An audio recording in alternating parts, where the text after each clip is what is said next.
হর হর মহাদেব। সকলকে good afternoon. প্রথমেই মহাদেবের নাম করেই তোমাদের সাথে দিনটা শুরু করলাম। তো এই ভিডিওটা তো শ্রাবণ মাসের শেষ সোমবারকার ভিডিও। তো তোমাদেরকে আগের দিন বলেইছিলাম পুরো ডিটেলস একটা আমি ভিডিও তোমাদের সাথে শেয়ার করব।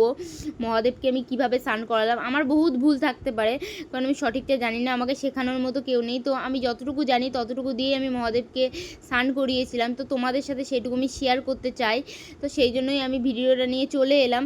তো কি নিয়েছিলাম প্রথমে তোমাদেরকে বলি। ঘি নিয়েছিলাম, অগ্র নিয়েছিলাম, মধু নিয়েছিলাম, সর্পগন্ধা নিয়েছিলাম, দুধ নিয়েছিলাম, গঙ্গা জল তো লাগবেই, এটা তো স্বাভাবিক, গঙ্গা জল নিয়েছিলাম, ছানা, টক দই, ক্ষীর, এগুলো সবই নিয়েছিলাম। আর তার সাথে তো ফুল ছিলই। তো এগুলো দিয়েই আমি মহাদেবকে স্নান করিয়েছিলাম। আরও যদি কিছু মানে মহাদেবকে দেওয়ার জন্য থাকে সেটাও আমাকে তোমরা জানাতে পারো, তাহলে আমি পরের দিন থেকে যখন পুজো করব সেটা দেওয়ার মহাদেবকে চেষ্টা করব। কারণ আমি আগেই বললাম আমার সম্পূর্ণটা জানা নেই।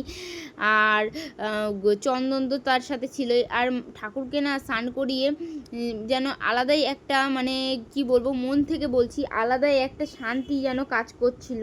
কাদের কাদের আমার মতো এরকম হয় সেটা আমাকে জানিও অবশ্যই কমেন্টসে। আর আমার ঠাকুর ঘরের যদি রুম টুর তোমরা দেখতে চাও সেটাও আমাকে বলো, আমি দিয়ে দেবো নেক্সট ভিডিওতে তোমার ঠাকুর ঘরের রুম টুর। আর মহাদেবকে কেমন লাগছে তোমরা দেখেই নাও। মহাদেবকে আমি যতটুকু পেরেছি আমার নিজের দিক থেকে ততটুকু সাজানোর চেষ্টা করেছি। আর আমাদের বাড়িতে না কিছু কিছু গাছ আছে, সেগুলো তোমাদের সাথে শেয়ার করছি। এটা জবা গাছ, এটা হচ্ছে তোমাদের থোকা জবা বলে এক কথা, অনেকে হয়তো অনেক নামে চেনে, থোকা জবা।